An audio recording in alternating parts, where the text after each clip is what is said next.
about coal. Coal is pretty essential to modern life. You use it in steel, concrete, and a third of our power generation, regardless of what it does to the ozone layer. And, countless other stuff. But the thing is, we're like, with it being everywhere, you don't really interact with it every day, other than what, like barbecuing maybe, and even that's like charcoal. The thing is that you want to be able to make money. Everybody wants to be able to make money. And the thing with coal is that it's pretty easy, but you have to understand the market first. Because the golden rule is that if you want to exploit something, you have to understand it. So that's why I'm making this video. Sort of like a long form history of coal prices, just to see like what makes the market tick and what makes it move, so you can understand it, so that if anything were to happen in the future, you know you could look at it and be like, oh, this thing happened, invest, or like, oh, this is going down, sell, so you can make your money's worth and get out of it, because coal's going to be here for a long time. That's a straight fact, unless some Gen Zers making it to Congress, which is not happening because of the Illuminati.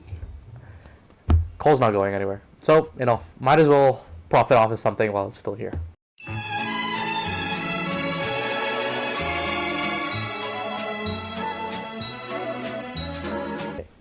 If we want to understand coal, we got to start at the beginning, way before the Industrial Revolution. And since we don't have any data, I'm going to start with the birthplace of coal. That's right, Newcastle, England. The thing is with coal is that before the Industrial Revolution, coal was like a minor, pretty shitty fuel, because there was wood was everywhere and pretty plentiful, and coal was seen as like dirty and like from the ground, and like it was waterlogged and stuff like that, so no one really used it. So England did what England did best and ruined everything. They started off with deforestation, which used up most of the wood. And so what they had to do is that when they started building cities and stuff, they had to like log lumber from other places to the city to use as fuel. But after a while, you start to have to like log lumber from a pretty far distance away, since you cut down all the trees for like wood and to make land and other shit. So since it became hard to transport wood, they started resorting to the next best thing, which was like coal. And so the shortage of wood caused them to default to coal. And this is when they started using this thing called Newcastle Sea Coal. The thing with Newcastle Sea Coal is that Newcastle had a bunch of it. It had like a lot of it, and it wasn't exploited and it wasn't being used. And so they resorted to Newcastle coal because it was cheaper. It was dirty still, but then like it didn't require hiking to like woods for firewood. You could just like go grab a shovel, dig in like your backyard, and get a shit ton of coal. That's why it was like so plentiful, and no one was using, and it was just right there. So might as well use it. The thing with coal is that before industrialization, they didn't use it for much. Instead of like, you got burning lime to make quicklime, you got evaporating brine to make salt, silica for glass, like small forges like for blacksmithing and stuff, and like it made the whole city smell like the exhaust, like a tailpipe of a car, essentially, right?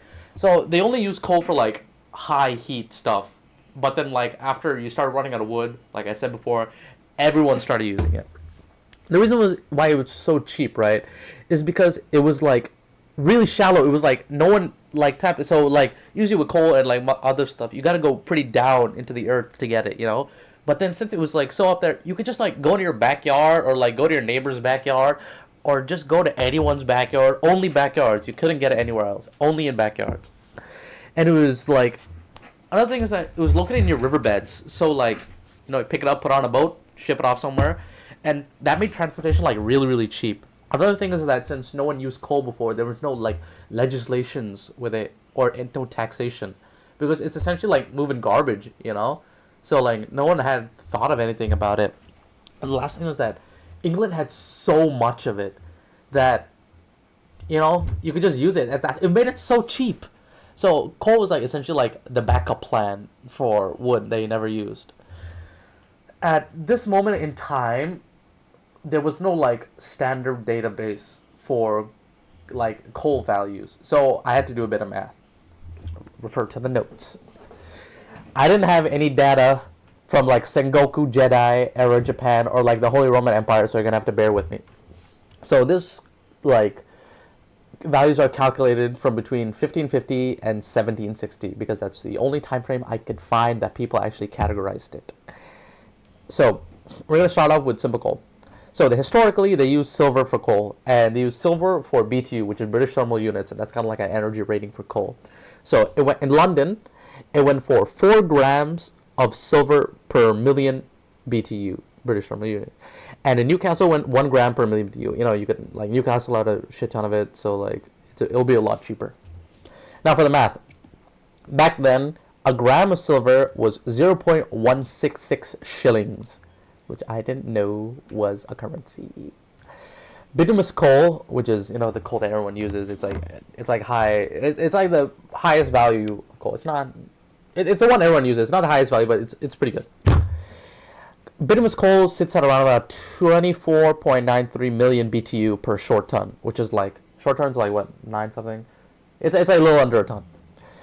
So for London price, we can see that per million BTU, you can do the math, 4 grams, 1.66 times 2, yada, yada, yada, 16 shillings and 7 pence. For the Newcastle price, it would be 4 shillings and 2 pence. So this is what coal price stood at for million BTU, The coal price basically stayed flat for the next 200 years, until someone figured out how to use it for cars and ruined society for everyone. The Industrial Revolution.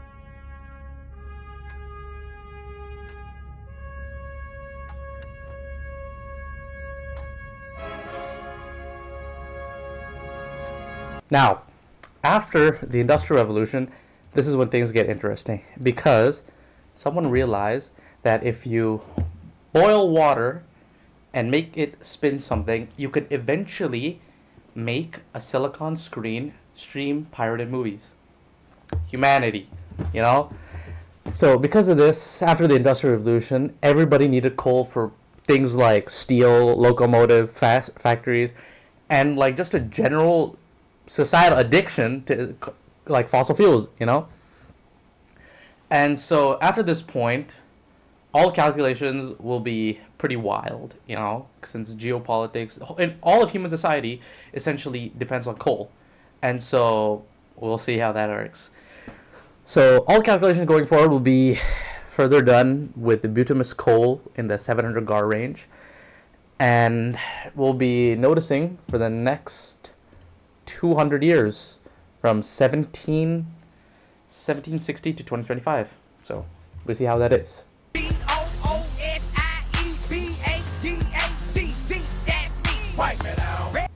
Okay, so this next part is going to be cool. So somewhere here will be a graph of the colt. Somewhere here will be the graph of all coal values for the past 300 or 400 years. If you see, there won't be a lot of like interesting stuff, maybe like 2 big peaks. So that's what we're going to focus on. So the 2 big peaks are going to be from around 1970 to 1980 and around 2000. So we're going to focus on this 1930 and 1925 because that's where all the interesting stuff happens. So for the sake of time, just those 2 peaks from 1930 1925, 1970 and 2010. Yeah, those are the 2 points that have a lot of interesting economics behind them. So let's focus on that. So 1970s. Who doesn't love the 70s? Coke, a lot of fun stuff going on that year.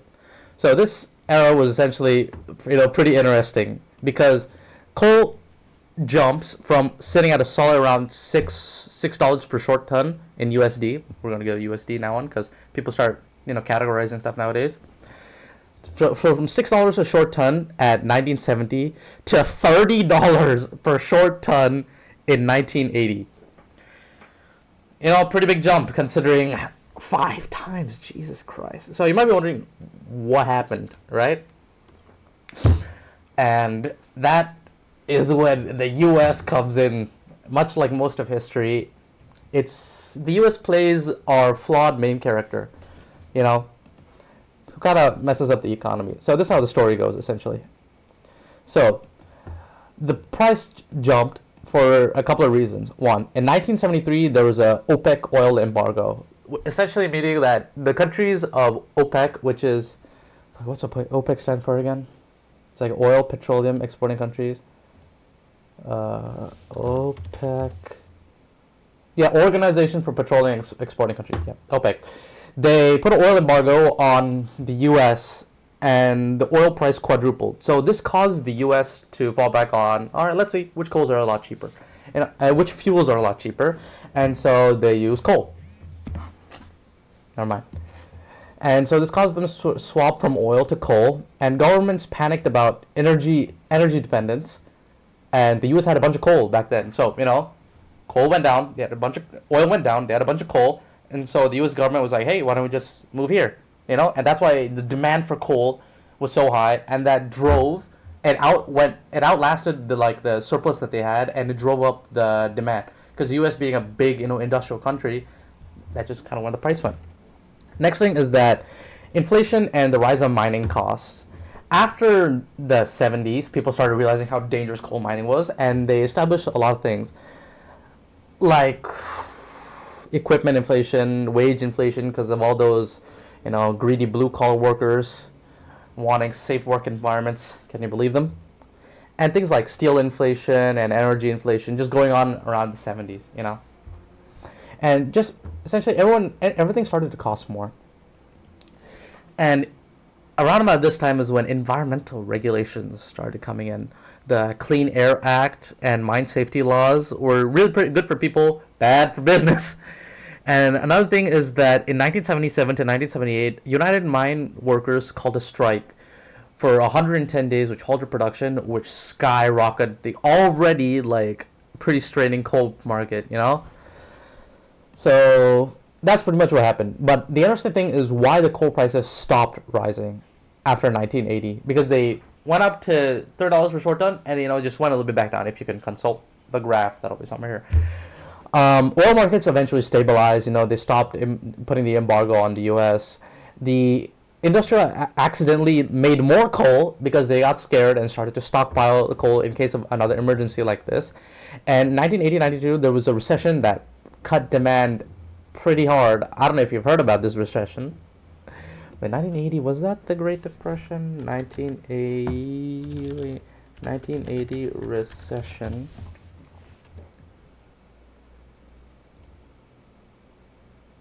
Was it the Great what time was the Great Depression? Great Depression timing. The Great Depression, 1929. Okay, so not the Great Depression, but something pretty. Ooh, Jesus, pretty deadly. Sorry, I just saw a graph of that 1980. Damn. Oh, those poor guys. Oh yeah, the recession happened, and nuclear gas and nuclear energy started taking a bunch of customers. People started looking at it. Natural gas and nuclear energy is what I meant to say. And the really cool thing is why prices stopped dropping. And this is why things are interesting. Because when coal, the interesting thing here is to understand why coal prices never drop down again. After the factors that catalyzed the U.S. to swap from oil to coal because of the OPEC and all that other stuff I just mentioned, the power generation infrastructure essentially swapped to coal. The whole thing shifted to coal. They swapped to coal because oil became scarce and expensive, and so because once oil became unusable, the U.S. permanently shifted towards a coal for power generation, and companies wrote long-term contracts for coal. So old oil-fired plants were converting to coal. New coal power plants were built in the 70s to the 80s, the mid 70s to the early 80s, and the government essentially pushed a pro energy dependence coal agenda. Coal mining in the 70s was limited by environmental restrictions and labor strikes from 1970 97, safety laws like that, which kind of slowed down production and and transportation bottlenecks because of the railway system, aging equipment, and low productivity. That's pretty much why it kept the price up regardless of everything else that happened that would have caused the prices to go back down. But the main reason why the coal price stayed where it was is because long-term infrastructure was changed towards benefiting coal. So going forward, everyone like would take a bigger bite of coal essentially. You know. The next one is around 2000 to 2010.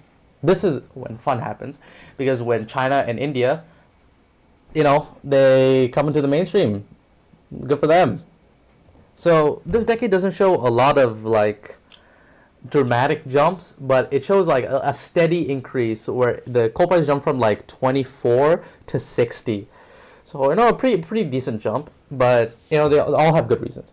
So essentially, why for this long-term steady jump was because China and India started industrializing. There's a lot of like there's a lot of like a production boom. China started becoming like superpower. India not yet, but we're getting there. Rising oil prices are a big change. Environmental and safety regulations, aging mines, all the stuff we said before is why the price essentially like went up. Everything that went for America was essentially happening again to India and China. So they started taking a bigger bite of coal. The major jumps were in 2004, where China became a major coal importer. 2005 were because of transportation bottlenecks for railing, and there was a lot of hurricanes happening that year. I think 2005, what major hurricanes were happening? 2005 major hurricanes. Hurricane Dennis, Emily, Irene, Maria, Rita, Katrina. Jesus, there were a lot of hurricanes.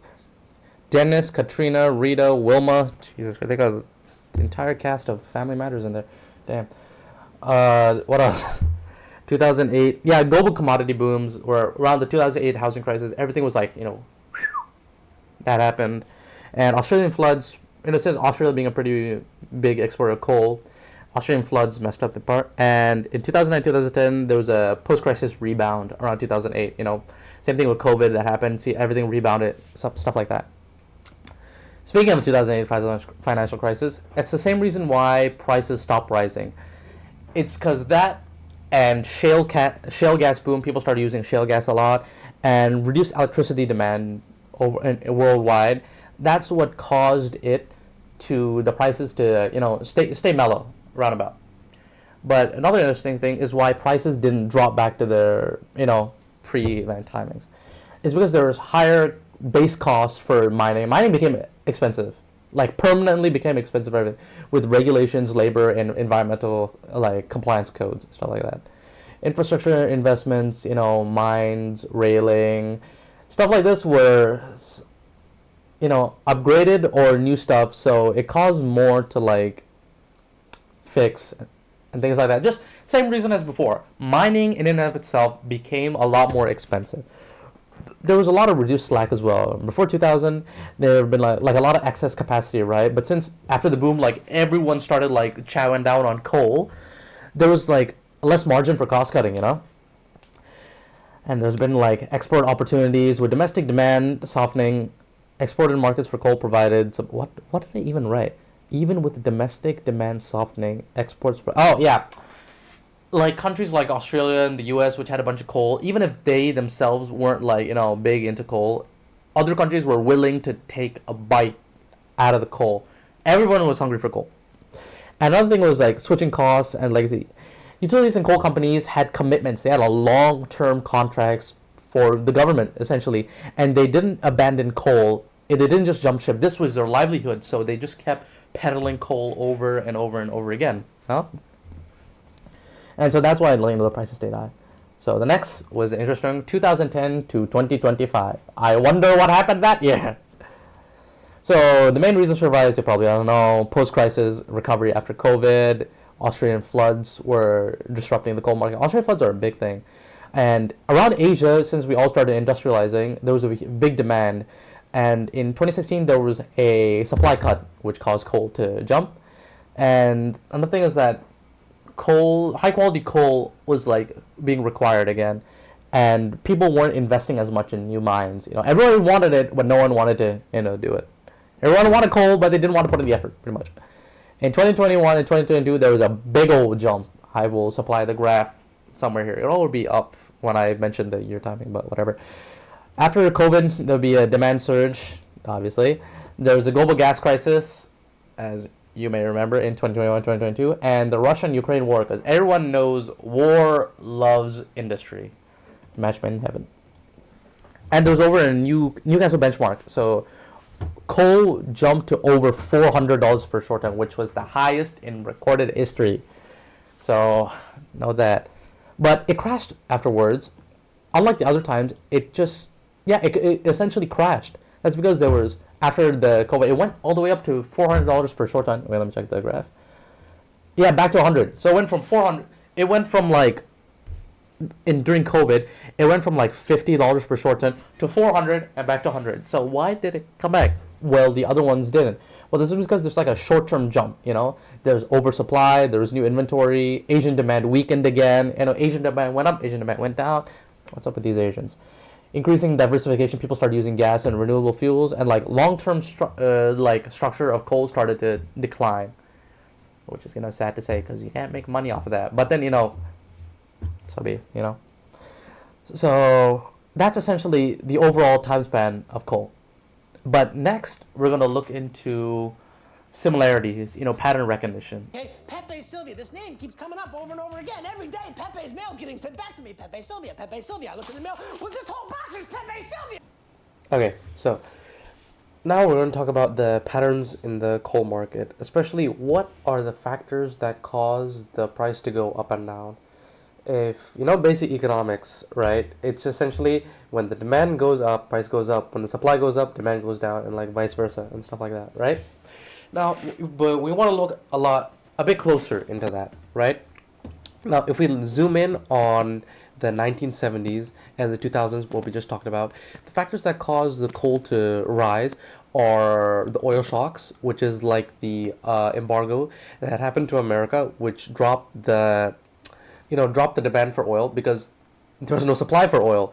So, it's it feeds into itself with the embargo in that there was no supply for oil because of the embargo. So the demand, was forcibly dropped.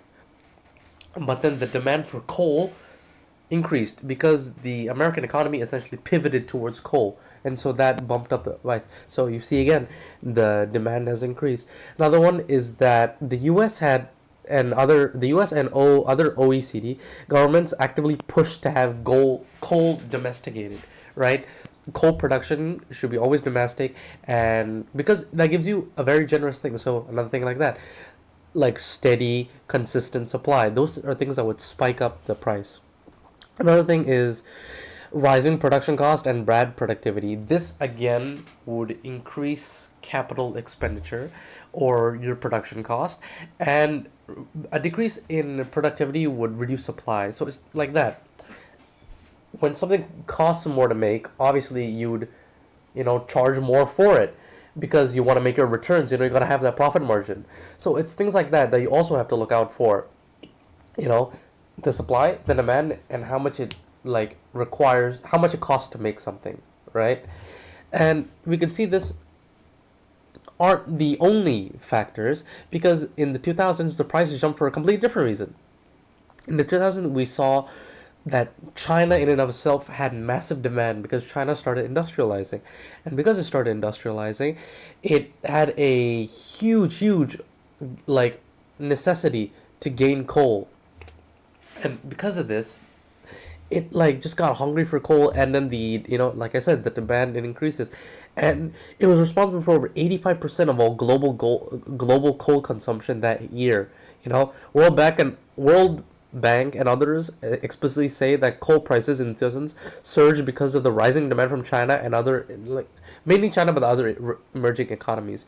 But another thing is that coal trade globalizes, but it also tightens in the 2000s trades. China flips from a self-sufficient power source to importing lots of coal and becoming the biggest coal importer of the 2000s. And the US, Australia, Indonesia, and South Africa start pricing off more global seaborne markets, but not just at domestic cost. So these are things that constrict supply and increase demand. It's the same thing. It's a supply and demand over and over again. You always got to read the news to see what happens and how it affects the market. Because if you're smart enough, you can see that when something happens, it has a link towards the coal market. If there's, let's say, even with AI, if there is a new server farm, they're building it specifically for AIs, and there's a lot of companies investing in it, then that would need a lot of power. So there would be a surge in power requirement, which would, increase the demand for power, which is increase the demand for coal, because 30% of that power required comes from coal. It's like that A to B to C. It's like that carry forward. It's things like that you need to look out for. But something else you need to look out for is why the coal prices dropped. Now, in the 1970s, the coal prices dropped because of the recession that happened, but also the efficiency. Coals started getting more efficient, so they could supply more per how much it's spent in, and so there's an increase in supply and a decrease in demand. Another thing is that by the mid 1980s, global oil markets were oversupplied. Oil prices crashed, which made it easier to burn coal at any cost. So, since people use all this coal, there was people like wanted more coal, but then the supply was ready to fill that up, so the coal prices dropped. It's I don't this one's a bit counterintuitive, but you really have to think about it. It's like there was enough coal to supply the increasing demand, so that's why the prices dropped. Another thing, yeah, following up with that is that mines, rails, and power capacity during the 70s finally fixed their bottlenecks of transport and power generation. So the coal capacity caught up, and since the supply was over the demand, the price went down. Another thing is that with the 2000s is a little bit different, because in the 2000s there was a shale gas boom in the US. So different reasons, but if you look at it, it's at the core, it's the same reasons. It's either the supply drops or the demand raises. In the 2000s, shale gas boom happened in the US. So US view shifted from coal to shale gas. So coal, no one gives a fuck about coal anymore. So coal was sad because there was no one demanding for it. So it price dropped. It made it more available. It made it more easy to use. Sounds like some people I know. Slowdown in China. Yeah, after 2011, the commodity burst happened. China started slowing down on its industrialization. So then again, demand dropped. And another thing is that climate change and renewables were they were a big hit to coal, because people started seeing coal as dirty, and not only dirty, they started seeing it as unsafe for the environment, which is a big no-no word nowadays, since environmental engineering is so big. So people then again started shifting their view away from coal. Coal didn't get enough attention, so coal started making itself more available to anyone and anything. Remind you of anyone? Fuck. But the interesting thing that we have to notice is that the why coal prices didn't drop back down. If you look at the other times in the 1970s and 2000s, coal prices jumped, but they stood there. They stayed there. They didn't go anywhere. But after COVID, went straight back down. It went from 400 to 100. So we have to realize why that would happen. And for those, it's always the fact that the solution to the problem is a long-term solution that fundamentally changes the ecosystem. You see, from our patterns, we have seen two types of jumps and essentially shapes in the market. There are short-term pops and fizzles. That's when you go up and you go all the way back down, or around that range. And this is caused when there's a short-term solution to a problem, or there's a very quick supply decrease, or a very quick demand increase. And this could be anything in the form of a decreased supply due to a storm or something, right? Like hurricanes are passing by, and so supply lines are cut. Or maybe it's the winter. Winter gets cold, people want to warm up, and so heat increases. That's the jump we're talking about. But then after the winter ends and after the storm blows over, there isn't as much demand, and the supply catches back up, so it drops back down. It's the solutions to these problems that always affect the cost. You see, when you really think about it, it's how much you put into something that makes that evaluates the cost. For coal, if the price jumps and it goes back down, that means you put a little bit of effort into it, or there's stuff going on right now that is affecting you just for a little bit. But for those 2000s and the 1970s, you have to actively be putting in more effort to get the coal, which would permanently increase the cost. And so when we look at things like this, we have to recognize that these short-term problems, you either wait out or you give a short-term solution that will cause the pop and fizzle. But in the long term, like these long-term solutions that fundamentally change the infrastructure, like something along the lines of cost permanently increasing due to environmental regulations, long-term contracts that companies might have pulled out, or maybe just long-term infrastructure that was built specifically just for coal. These things, permanently increase the demand or permanently decrease the supply. Having more coal power plants permanently increases the demand. Making coal harder to make would permanently decrease the supply or increase the production cost of coal, because you have to pay for all those, labor laws, environmental regulations, and stuff like that. So that is the overall pattern that we can come in to see why it jumps, why it goes back down, and why it stays there. But then, now that we have all these pattern knowledge, we can see what we'll do with it when we look into the future. God, it's the future. I love cheesecake. Now let's talk about some factors that might affect the price of coal in the future that we can just guess that might happen. And if we see it in the news or something, we know that they affect the coal market in which way, and we know how to react accordingly. So the first thing I want to talk about is short-term pops and fizzles. So these pops and fizzles can be affected by many things, but the first thing I would like to say is supply disruptions.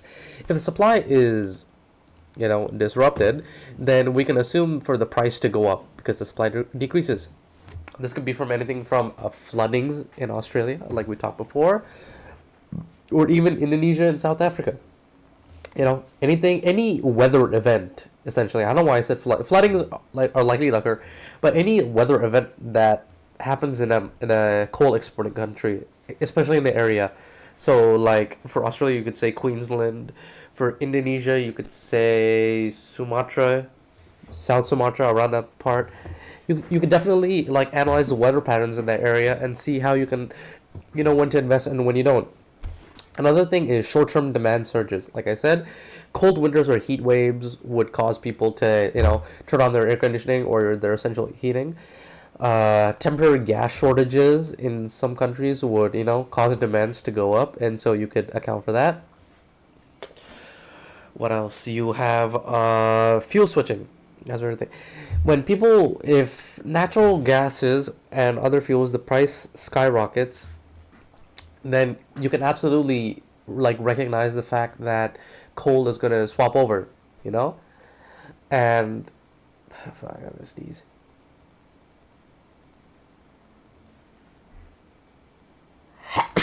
Fuck. Oh, where was I? Yeah, like I was saying, if natural gas drops, if there's a sudden shortage of natural gas, you better bet everyone is going to be looking coal's direction, and the price is going to go up. And coal, with all that attention, is going to make itself appear, more expensive and more, more expensive. Yeah, they're going to up the cost because people are going to realize it's going to make a profit out of it. The more attention it has, the more expensive it might seem. But at the end of the day, it's still the same thing, Like a lot of people. But another thing you want to realize is big bomb peaks. These are peaks that would increase the price and the price stays up, So these could be due to a bunch of factors like change in infrastructure, change in trade flows, change in cost structure, or something that creates long-term lasting demand. So things that we can assume that would happen are countries that go through a second economic boom, much like China. So Indonesia, Pakistan, Bangladesh, Africa. If these countries suddenly need are industrializing and they need long-term coal-fired power generation, steel and cement, and they make multi-decade commitments to coal, then coal prices will increase in the long term and stay up. Next is coal scarcity of natural gas. If natural gas goes down, everybody's going the same thing. Attention on coal, and the price is going to go up. So this is if LNG supply collapses or major gas fields decline, sanctions hit large gas exporters, or gas prices stay structurally high. You know. Another thing is if there's a long-term geopolitical coal block formation, like if if the world splits into trade blocks, like in the U.S. and the EU or Russia and China, then the pricing would be reset. So China and India would restrict exports to secure domestic powers. Indonesia imposes permanent export quotas. Australia should supply to favorite parties sanctions and permanently distort flows. So it's things like that you have to look out for. And the last 2 points are something along the lines of permanent cost inflation for mining. Because mining nowadays has become very, very difficult with with trading legislations, licenses you have to get, environmental licenses, liaising with the local populace, labor laws, government officials you have to pay off. Yeah, that sounds about it. Yeah, so mining is just very expensive, and you can assume for it to become even more expensive. Like deeper as you have to dig deeper to get coal, right? Because you take it off the top. So the deeper you go, the more expensive thing costs, and higher labor costs is one. Expensive environmental controls, because you have to build a precaution to make up for the environmental effects that coal power production has. It's just things like that. So these are all the things that you have to look out for it's like I'm always saying, it's always important to read the news, because geopolitics is like a game of dominoes. So you always have to be thinking, okay, so this happens, how are people going to respond to that, or what are the solutions to that. And then you always have to be on your toes. Keep an eye out. Oh, Indonesia's doing this. What's Australia gonna do? Australia's doing this. Oh, Indonesia's gonna be a bitch about that, and it's not gonna they're gonna do something else. So it's like if you have a friend group of all girls, and they all hate each other, but they still continue to be friends, but you have to individually think at the drama going on. It's kind of like that. But it's with old men who have too much money and power. But it's the same principle. So you have to look out for things like that. And if you get to that point where you can liaise with all the girls, and you know what, who likes what and what doesn't happen, and you can start predicting their interactions, you can make a bunch of money off of it.